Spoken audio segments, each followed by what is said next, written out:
so we'll kick things off. Thank you for joining us.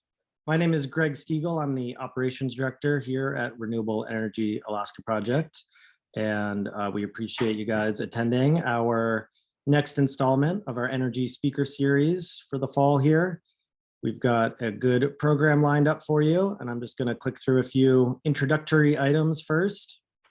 I'd like to start by just acknowledging the lands that we are living and working on. REAP staff live and work throughout the entire state of Alaska, and we acknowledge the thousands of years that Native Alaskans have been stewards of these lands. And I'd like to invite everybody who's on the call to introduce themselves using the chat feature at the bottom of your screen, and let us know which native lands you're coming from and joining us today on. When you do submit your chat, be sure to select that you're sending it to everybody. I think it might auto send it to just the panelists. So make sure to select everybody and let us know where you're coming from. While folks are doing that, I'll just take care of a couple quick housekeeping items. We are recording this webinar today. We will be posting it on our YouTube page, and I will be sure to send it out to everybody after the event. And you are welcome to share it with anybody who you think might be interested in it. I also want to let you know that we'll be using the Q&A feature at the bottom of your screen to be collecting questions throughout the event. We've got a presentation and some discussion lined up today, and then we'll save a good chunk of time at the end for Q&A. But please do ask questions as they pop up during the event. We might answer a few live, and we'll save some for the end. So as you think of your questions, be sure to select the Q&A feature at the bottom of your screen instead of the chat function to ask your questions. That'll help us collect things.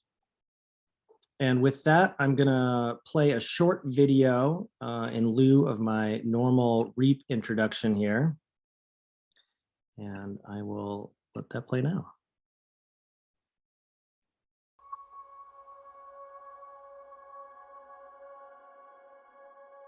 For thousands of years, Alaskans were intimately involved with how we produced and consumed energy. Though individuals in modern society have become increasingly removed from an understanding of where the energy that powers our lives comes from, energy remains at the core of everything we do. Alaska's relationship with energy is complex and ever-evolving. Alaska's energy history is really centered around oil and gas. We discovered oil and gas early in statehood, and we have used the revenues from oil and gas to build infrastructure all across the state. But now is a time for transition, and we really need to be thinking about the future. Alaskans have never received a hometown discount on the oil and gas the state produces. Instead, we pay some of the highest energy costs in the country. Investments to make our buildings more energy efficient are super important, and meanwhile, the cost of renewable energy continues to plummet, with wind and solar power some of the cheapest electricity now on the planet. We need to be able to produce and consume energy here in Alaska in a sustainable and affordable way so we can flourish as a state. We also need a state energy policy to create a predictable roadmap for the clean energy future that's going to keep Alaska competitive in a very fast-changing world. There is not in Alaska an energy policy, which is really hard to understand. In a state that's as cold as ours, in a state that the health of our people is really wrapped around energy, there needs to be public policy on this. Alaskans love our state and our way of life, but things are changing. Where we live, how we gather, and our global climate are all shifting at a rapid pace. Since 2004, REAP has been passionately advocating for renewable energy and energy efficiency, and educating the next generation of Alaskans to better understand where our energy comes from.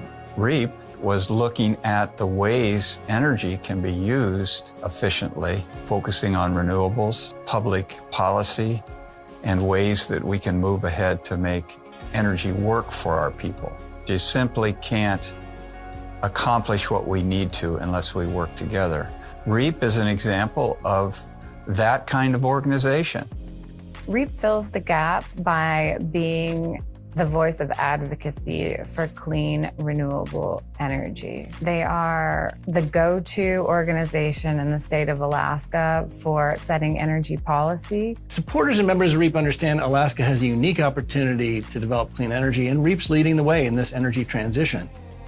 The most important part of that transition is going to be the people who operate and maintain and optimize these systems over time. So we're putting together the K through 12, workforce development, and university sectors so we can prepare Alaskans for the clean energy jobs of the 21st century. Alaska has a really unique role moving into a renewable energy future. Because it really is going to be an energy revolution. And I think that what we see is Alaska is well positioned to do something really quite remarkable. We are one of the few places on the planet that has a full suite of renewables available to us. Alaska is being recognized for our value in the nation and in the world. The attention is on the Arctic. And so that attention is on all of us, that we do the things that will help this planet, that will help our people. We can do this together. By taking control of our energy destiny and developing a clean energy economy, Alaskans can keep hundreds of millions of energy dollars in our state's economy every year, create a 21st century workforce, and ensure energy independence for future generations. The world is changing, and Alaska can lead the way into the future. At REAP, we know that energy's everything, and we believe that Alaska's best days are ahead of us. Join us in creating a clean energy future and learn more at alaskarenewableenergy.org.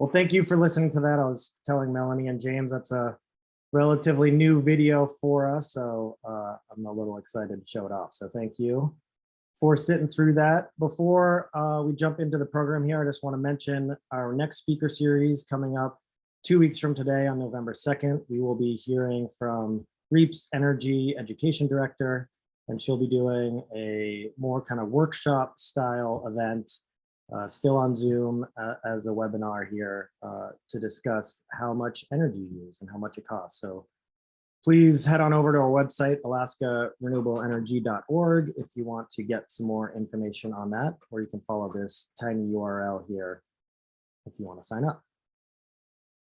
And I also want to thank our sponsors, SERI and Northern Alaska Environmental Center, for supporting the fall speaker series here. We appreciate their support in letting us bring you this event free of charge. And with that, I will introduce our speakers and presenters for today's event. I will introduce both of them, and then I think Melanie is going to kick us off. So Melanie Lucas-Conwell manages the Anchorage CPACE program at the municipality of Anchorage. She also manages the 49th State Angel Fund, and both programs use innovative financial tools to build public-private partnerships and spur economic development across Alaska.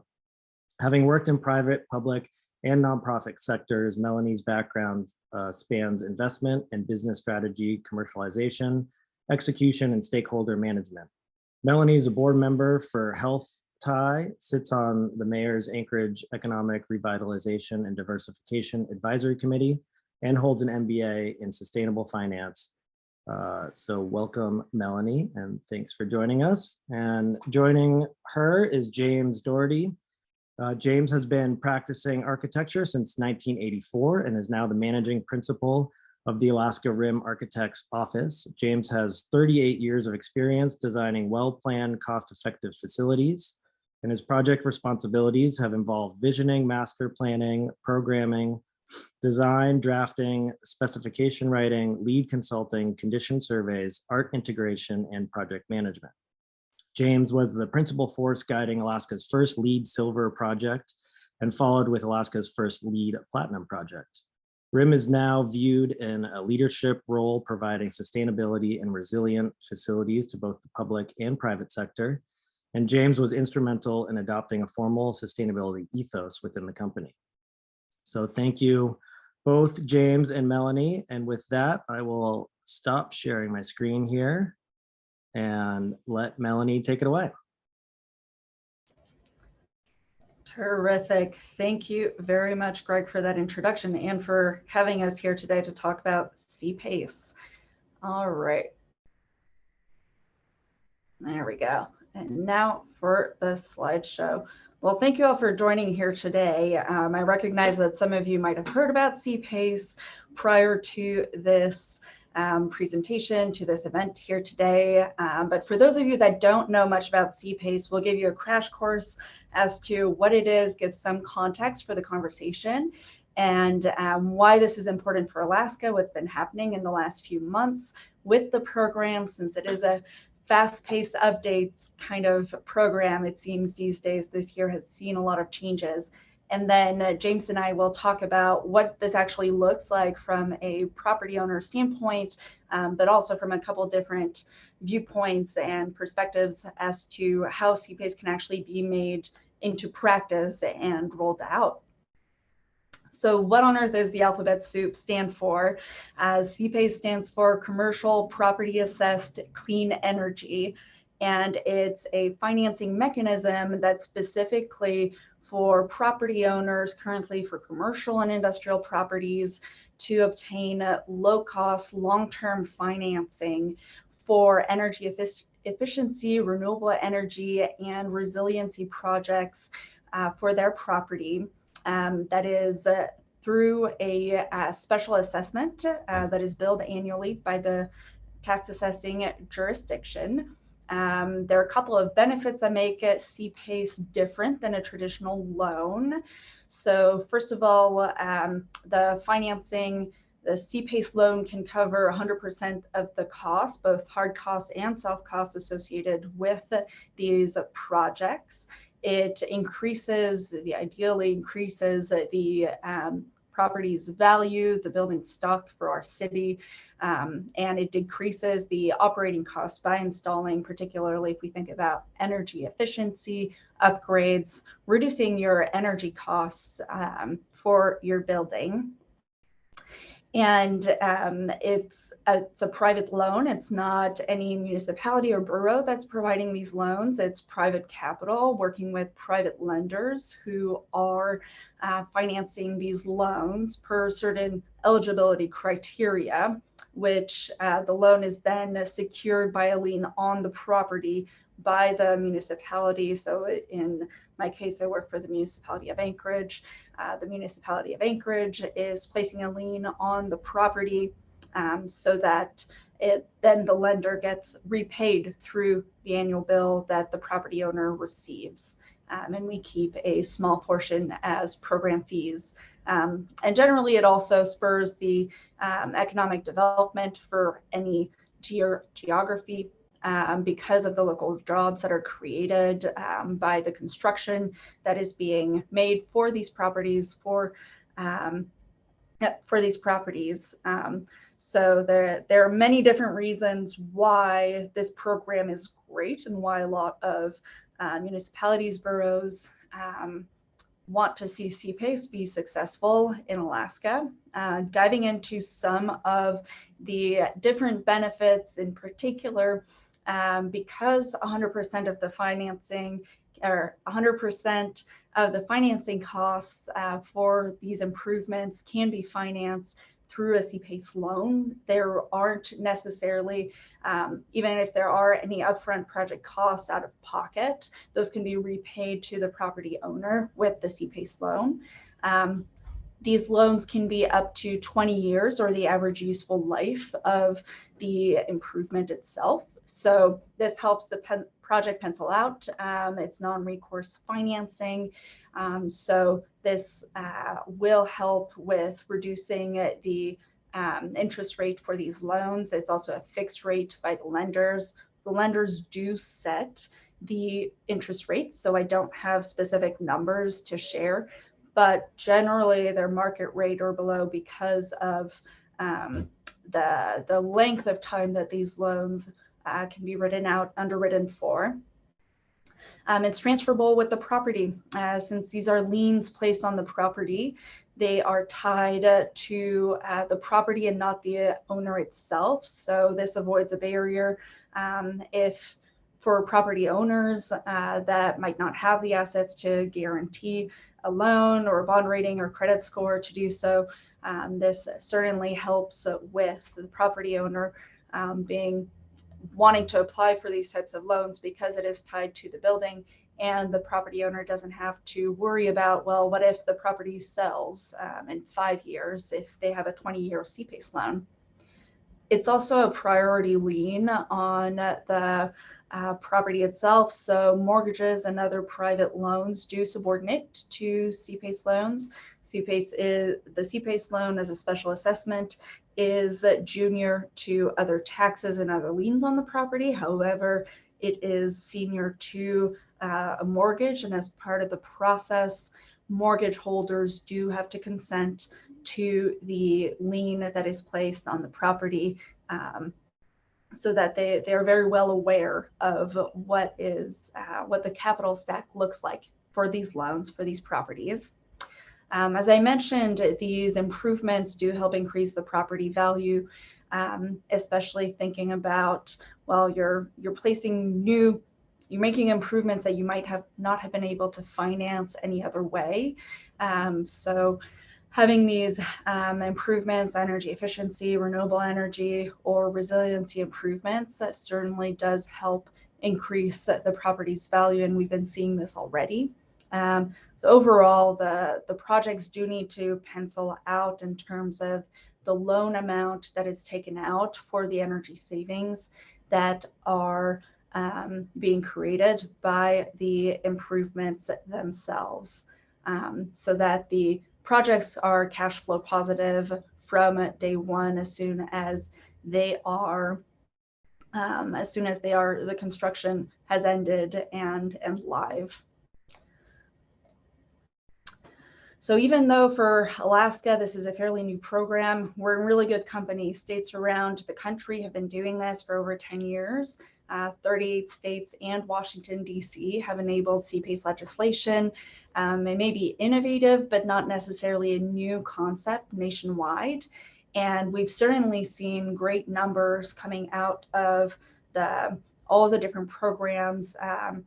In the last year alone, the investment numbers have almost doubled, with almost 3,000 commercial projects created and 52,000 jobs created nationwide. This is all reported through pacenation.org and self-reported by program administrators. So we think that these are conservative numbers and might be a lot larger if we're looking at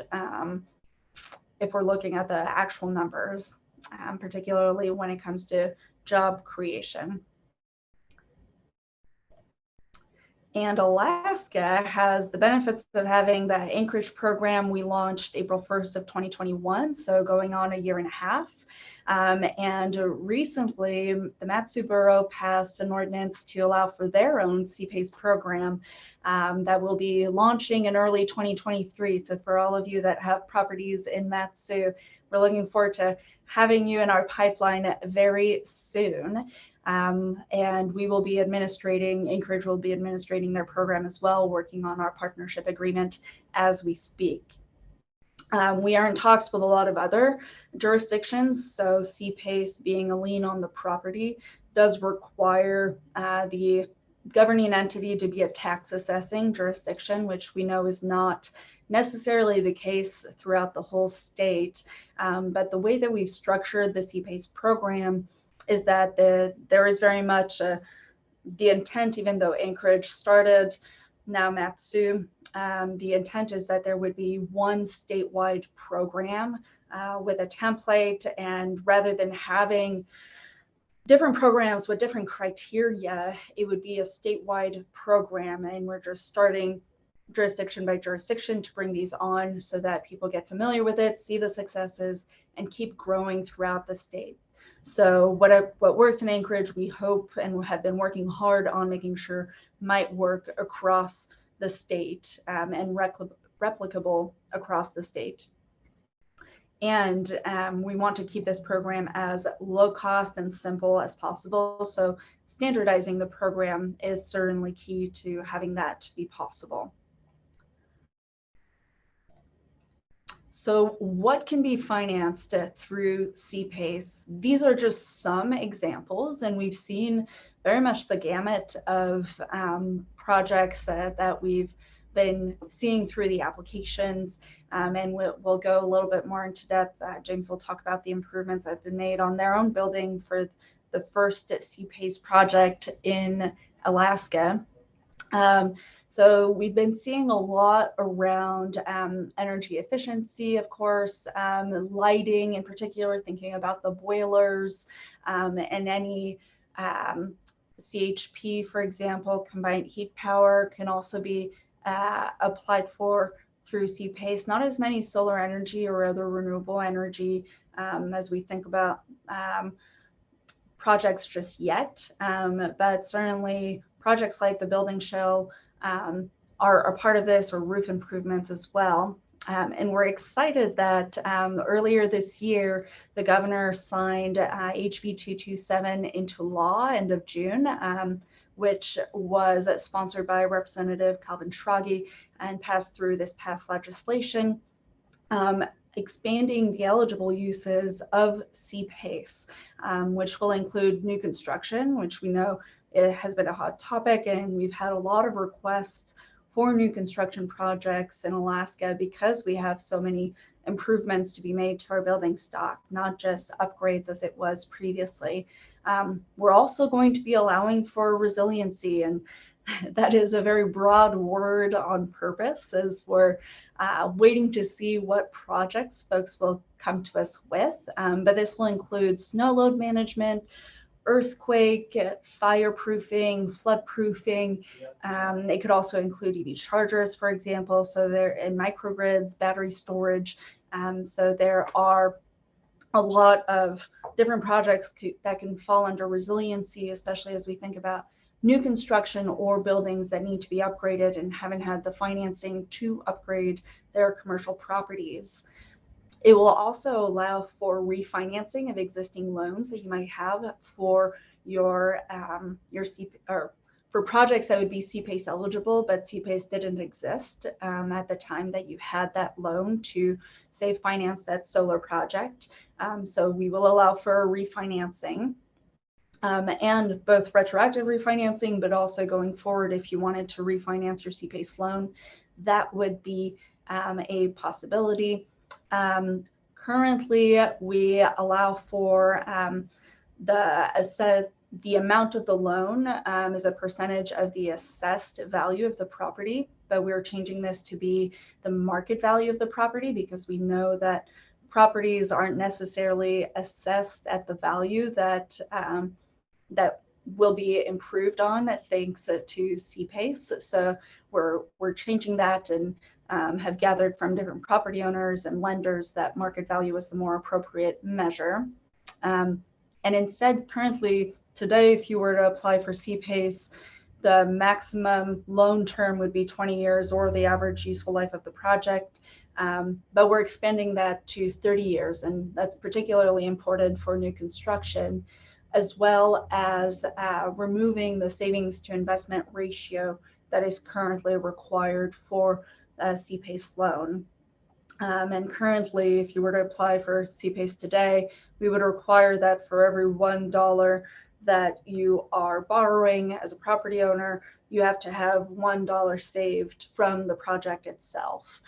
So we're removing that, which particularly for new construction and resiliency was important. And all of these changes are with the eye of expanding the number of CPACE projects in the state, and generally making more financing options available to property owners that might have been deferring costs, or knowing that they have, say, a roof improvement looming on them, but haven't been able to finance it because of costs, especially these days, as we know, the rising cost of materials and increased logistical issues. So all these pieces, we're currently working on the new program guidelines and what the details of the eligibility criteria will be. So we will be releasing these next spring, so that for any of you that might have projects and financing plans that might fall under the criteria you see on the screen today, that will be available at that point in time. And then all of you might not be property owners on this call today. So if you know any lenders, if you're a lender or a contractor that thinks you might have a product or service that would fall under the CPACE guidelines, we have a self-registration process that's on our website, www.muni.org/CPACE.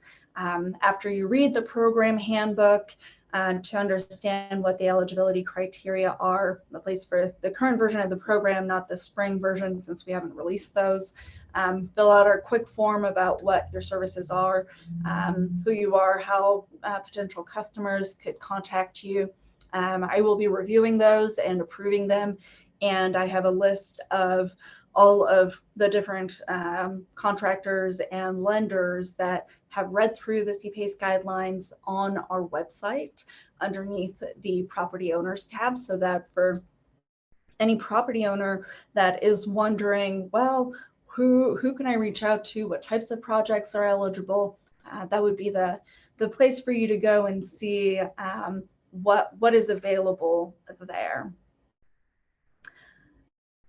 So with that, we've been very excited to announce our first Anchorage CPACE project closing back at the end of August. And I'm pleased to have James Dougherty with us today of RIM Investments, RIM Architect.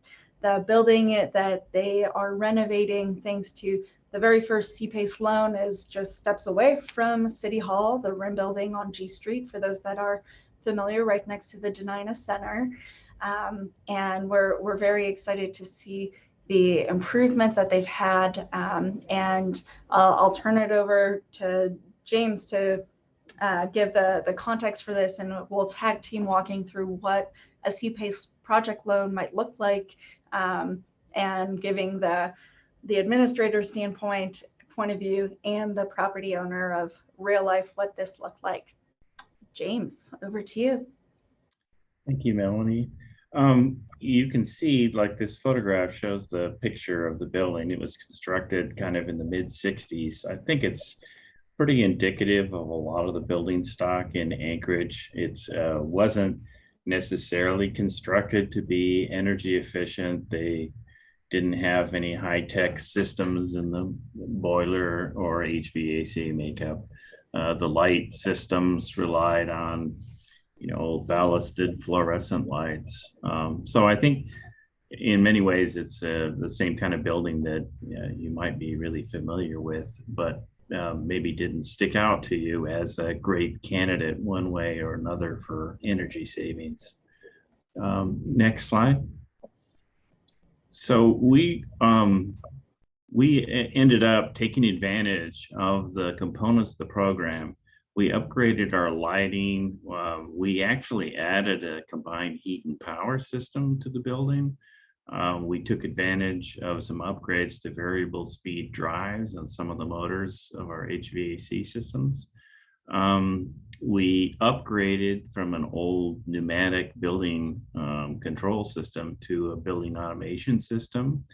And then, one of our primary tenants is a restaurant. And the method they use for heating lots of quantity of water was like an old electric system that could benefit from a more efficient way of heating water. So all three, five of these were kind of the cornerstones of the program that we undertook. Next slide, please.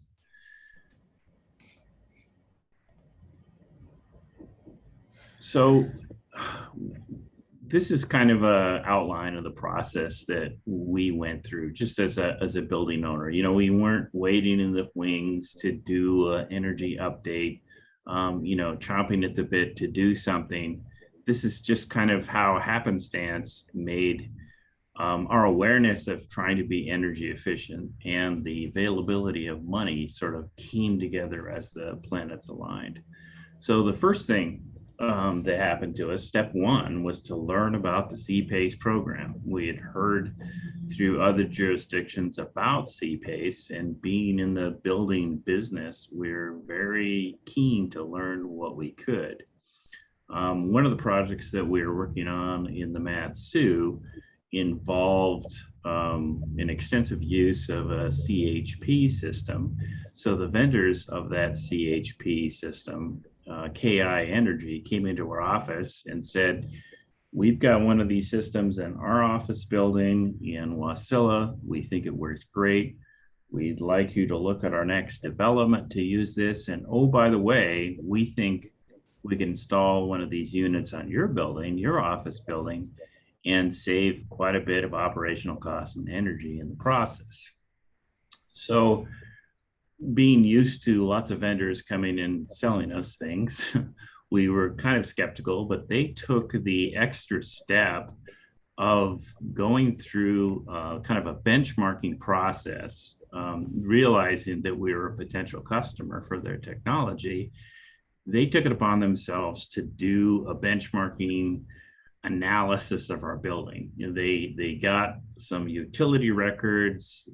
They looked at the various, square footages and envelope performances, and saw how much we were paying in energy bills, attributing much of that to inefficiency, and basically suggested that it was pretty low-hanging fruit. We could make some fairly modest gains in energy efficiency and end up with a program that would fit into considerable savings for us as building owners, and it would all be pay for itself in a relatively short amount of time. So that got our attention. Oh, by the way, Alaska is implementing a CPACE program, and it will likely be available in Anchorage, and you will likely qualify for it. So that was kind of the information gathering. It's like, hey, this is really intriguing. This is intriguing. We can be consistent with the message that we deliver to our new clients for building energy efficient buildings, but we could also operate our business in this old 1960s building and have possibly a funding mechanism to pay for energy upgrades to bring us into the 21st century. So that was kind of intriguing. Next slide, please. So from that kind of, quasi-sales meeting, we decided to really get serious about this, when the next step was to actually hire a professional to conduct an energy audit on our building.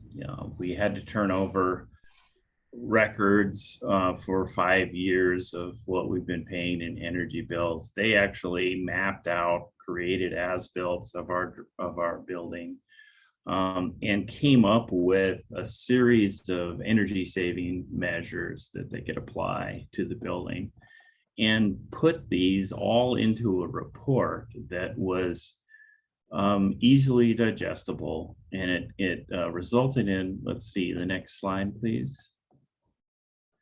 Kind of an analysis of how much money we could save, and that it was all done in the format of the language that the CPACE financiers were able to digest and sort of give a thumbs up or thumbs down to the program. And overwhelmingly, Jim Fowler with the Energy Audits of Alaska, he teed this thing up as, this is a realistic project that we can do for your building, and it would really make sense, save you a lot of money, save you a lot of operational costs, and possibly qualify for CPACE financing to make it easy to implement without anything out of pocket, to see an upgrade that would affect us for the next 18 years. Next slide, please. So one of the things that the energy audit contained was pages and pages of things that we could do, with an explanation of, this is how much it would cost, and this is what the likely payback would be, and this is what your likely savings would be in energy costs.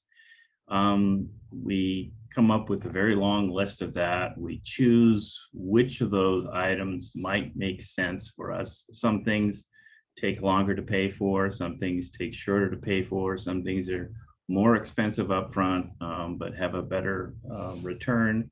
So we went through that list, again, guided by Jim Fowler and his staff of experts who said, this is a recommended slate of what we think you should consider for your building.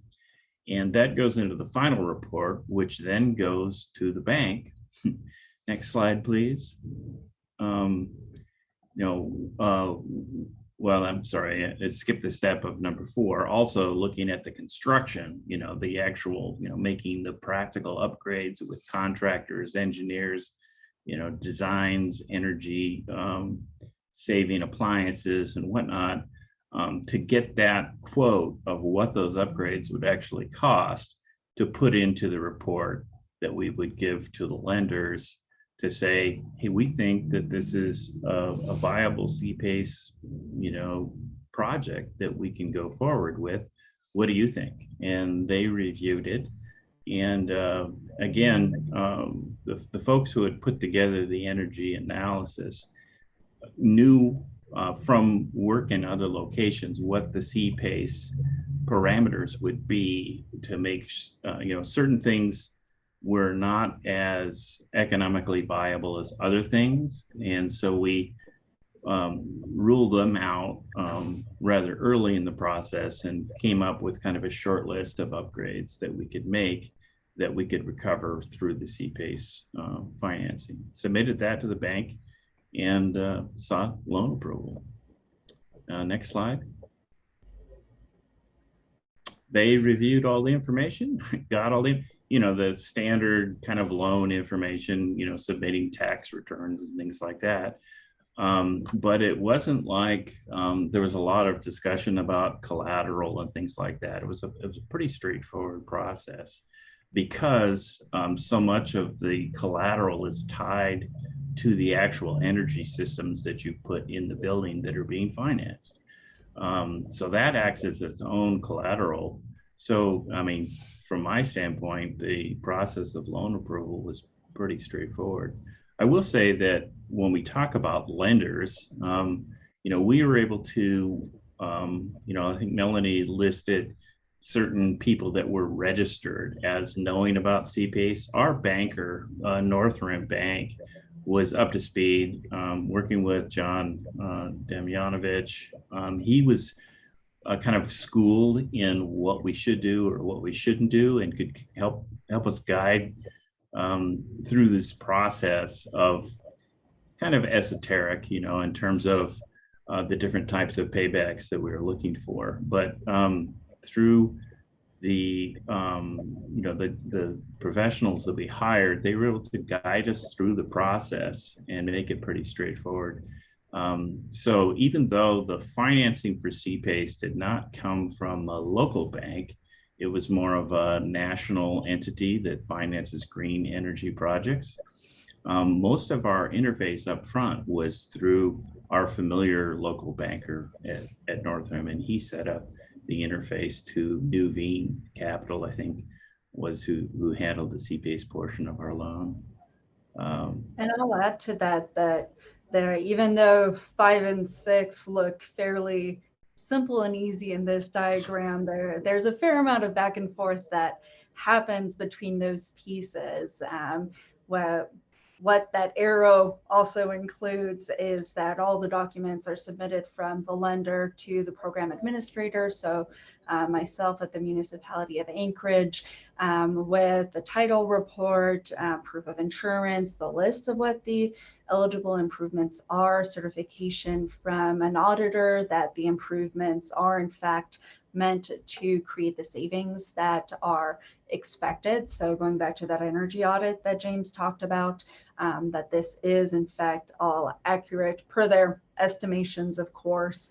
Looking at the financing documents, if there were a mortgage, and in this case there was, or if the mortgage holder needs to consent to this senior lien or to this lien on the property, so that that is one element of it, depending on who your mortgage holder is, if you still have a mortgage. Different capital providers will go about the services that they offer differently, and we recommend by having that self-registration of different lenders on our website. We highly recommend that property owners reach out to different financiers to get a sense of what the different rates they might be able to get are for what range of projects. But of course, if you already have a lender preference, we highly recommend working with that relationship. And I am always happy to jump on a call with any new lenders that are exploring this option, what it means, to let them know about CPACE and the different steps that are involved in it. And the next step after underwriting, closing, and celebrating, of course, I'll gather all the documents and place the lien, go to the state office and place the lien on the property through the land records, through the state's office, so that it is recorded and officialized, and the property owner will expect what the fee schedule is. Based on the fee schedule, receive their first bill the year following the CPACE closing. I think one thing I saw a comment come up while we were talking about the soft costs, and earlier in the presentation you were talking about the soft costs being able to be rolled into the loan for the upgrades. So yeah, we saw the quote for getting an energy audit, and it was kind of like, are we going forward with this or not? And one of the things that pushes over the top was this was recoverable. This wasn't something that we had to foot the bill for. It was part of the overall upgrade, and that made it really attractive to us as well. So we're in step 8 right now. We're actually under construction doing these energy renovations as we speak. And it's a typical construction project. There are supply chain issues with some of the controls. We have to look at getting building permits for the upgrades, all of the sort of usual things that we would experience in a construction project. I think we're right now on track to try to finish by January, February next year, by the time all of the pieces are in place. But things so far, we've completed the lighting upgrades that came through and changed out our light fixtures. I will say that, part of our thinking was the practicality of occupying the building while it's being upgraded. And, some of the things that might have made sense in a marginal sense, replacing the windows in the storefront to a more energy efficient system. Although we could probably see a reasonable payback on that, and reasonable within 15, 18 years, the idea that we have several businesses in this building that we just can't, peel the exterior skin off for an extended period of time and replace it.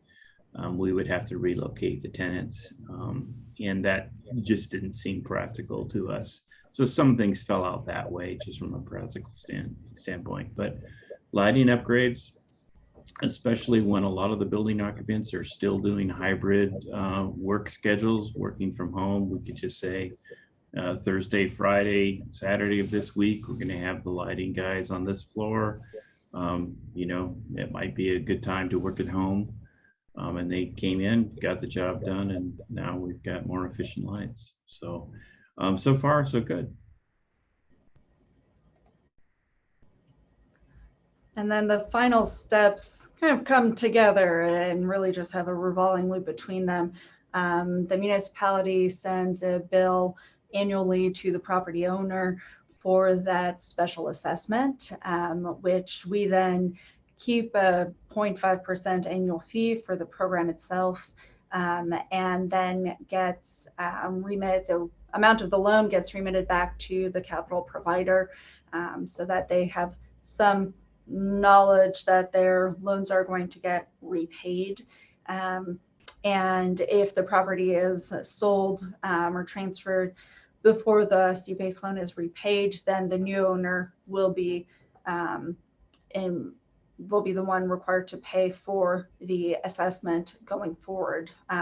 And I should mention that there are very few other costs that the municipality takes on. There's a $150 application fee, and then a 0.8% closing fee for 0.8% of the assessed value, the assessment amount at closing, and then 0.5% annually off of the assessment itself. And right at 1:45, that's all we have. We send out a newsletter occasionally. You're welcome to reach out. The cpace@anchorageak.gov email address goes to me, and I'll be responding to you as fast as I can. And seeing that we get all the questions answered, we know that this is a very new program. So there is no such thing as a dumb question, of course. We've tried to make the website as comprehensive as possible, so that folks can get at least a first look of information, and we hope to hear from you. Thank you very much, James, and thank you to Greg and Reap for hosting us today. I'll stop sharing my screen and we can entertain questions. Great, thank you, Melanie and James. Appreciate the thorough presentation and the insight. A lot of good information there. We do have some good questions rolling in, so I'll just start clicking through these. And again, please feel free to ask away. We've got 15 minutes or so here. So yeah, use that Q&A feature and get your question in the queue. So I'll just kind of pick a few here to start with. Let's do this first one. Can implementation of EV charging infrastructure be eligible for consideration as a project? Yes, EV charging will be part, or can be part of CPACE in the new eligibility guidelines coming out in the spring. Great. And I'll take these next two here together. So we've got one, can you share examples of what the CPACE rollout plan is, i.e. what's after the Matsu borough? Are there any others? And the question before this is, I'm not super clear, but I think it's maybe can be rolled in together. Can I connect as an individual who puts solar panels on tribal buildings across rural Alaska? What does that look like if possible? So maybe just talk a little bit generally about what's on the horizon for CPACE throughout Alaska. Certainly. So in terms of rollout, Matsu being the next one that will allow for it, we're in talks with other tax assessing jurisdictions to allow for, so from a policy standpoint, a jurisdiction needs to allow for, have an ordinance and resolution to allow for the CPACE program, and then there needs to be the administration and execution of it. Thank you, Brentwood, for mentioning Kenai. I wasn't going to offer it up to get people's hopes up, but I'm glad that you mentioned it in the chat. We're very excited about that. So we have templates for ordinances and resolutions that have been used by Anchorage, that have been used by Matsu, and refining them so that different assemblies or different locations can allow for it. The challenge with rural Alaska is that not every location is in a tax assessing jurisdiction, but there are a fair number of them. So for the person that submitted that question about solar panels in rural Alaska, happy to chat with them. It might be a chicken and egg of, well, there needs to be a CPACE program that's allowed for and in place to be administered in that location, depending on where it is, would be the only catch there. Thank you. Let's see, we've got another EV related question, and this one's in the context of resiliency. So maybe you could speak a little bit about kind of resiliency projects versus EV charging and how those would interact. Yeah, good question. I don't have a clear-cut answer of energy versus resiliency, and that's what we're currently working on. So the new eligibility guidelines were passed just end of June, and we're currently working with a with a consultant, CPACE Alliance, to help us establish what the nitty-gritty of the new CPACE guidelines and eligibility criteria should be from a statewide perspective. And we know that building codes, et cetera, are very different from Anchorage versus any part of rural Alaska. So we're trying to figure out what is the overarching blanket program might look like that any jurisdiction can take on, and make it right for their own community. So I don't have a clear-cut answer of energy versus resiliency. I think it will be much more of a holistic, how do we increase our building stock in a way that is generally more resilient, since we know that energy efficient, renewable energy projects are part of that energy resiliency. Great, thank you. Hopefully that answers it at least at some level. Yeah, sure. That makes sense to me. Let's see. Original PACE centered on clean energy. So this is maybe slightly related. Has that been relaxed as a criteria? Example, in new construction, can gas qualify? So maybe asking about, energy efficient gas boilers, perhaps.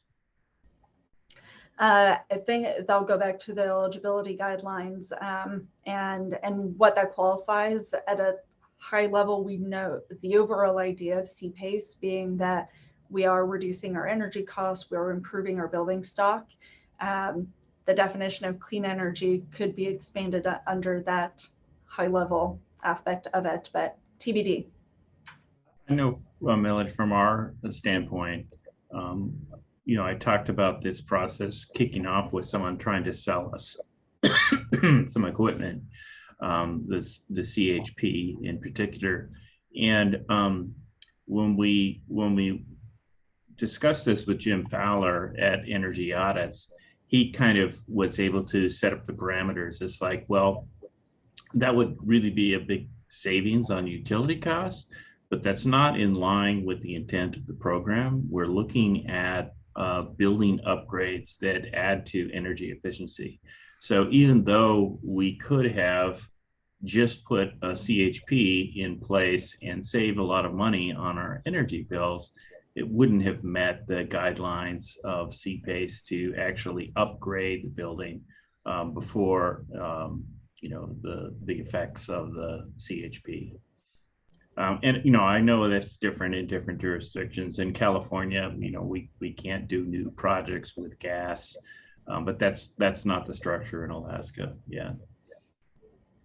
And in addition to that, going off of that menu of energy saving options that REM explored, there were also the current requirement of having a 1-to-1 savings to investment ratio was also part of that calculation there.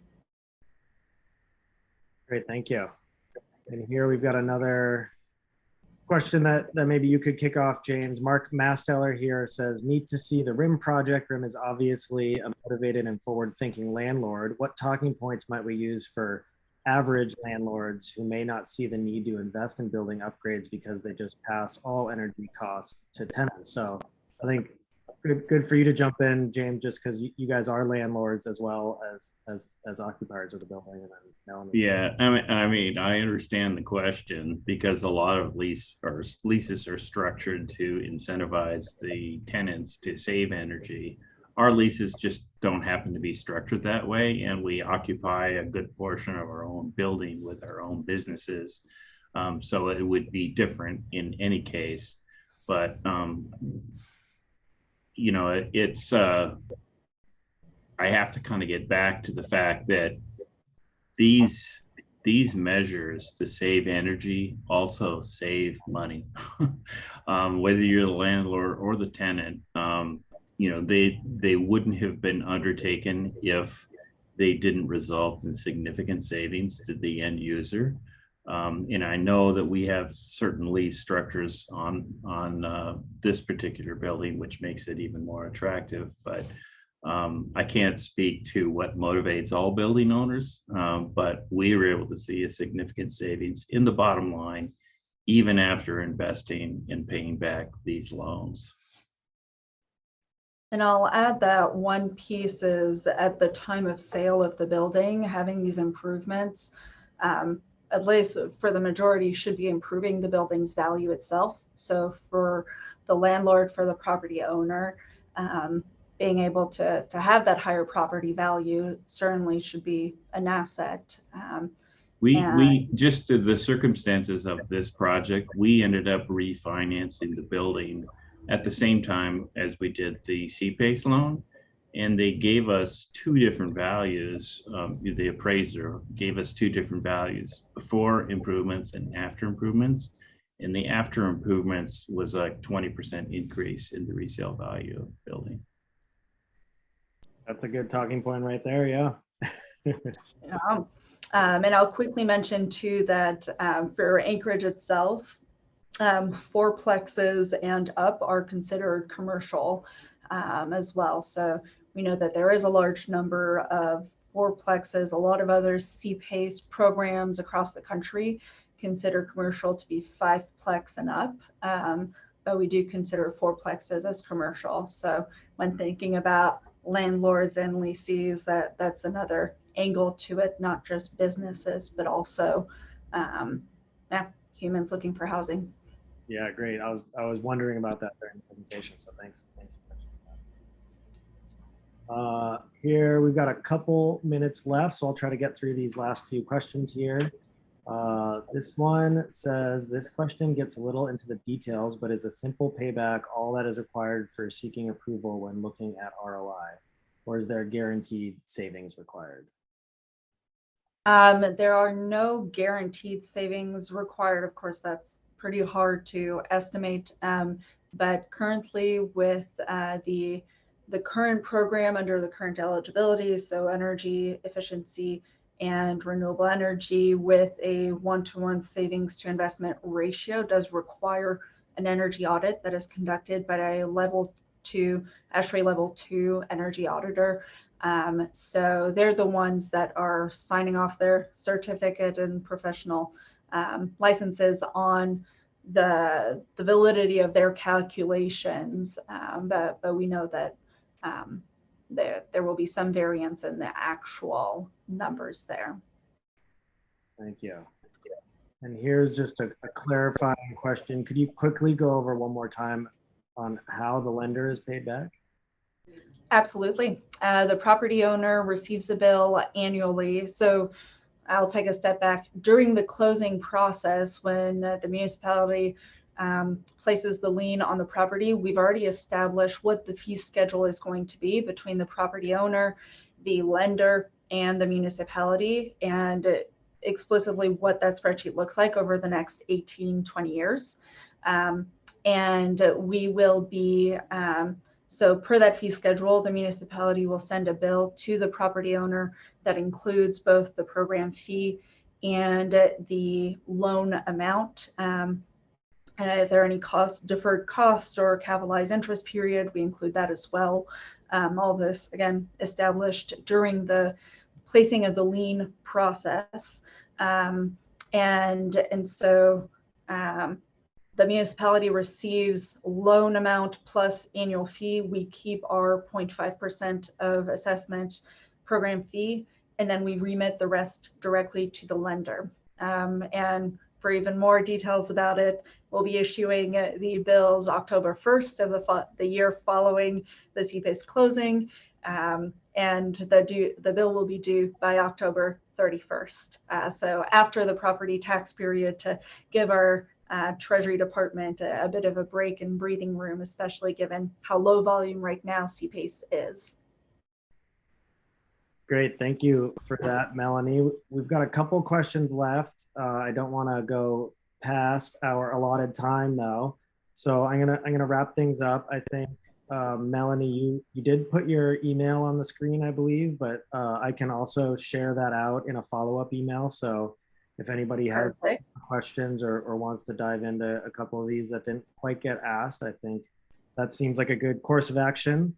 And yeah, with that, I just want to thank everybody for joining us. Big thanks to Melanie and James. Appreciate you guys taking some time out of your day and your week. We've had a couple meetings on this, so really appreciate your time and sharing your insights and experiences.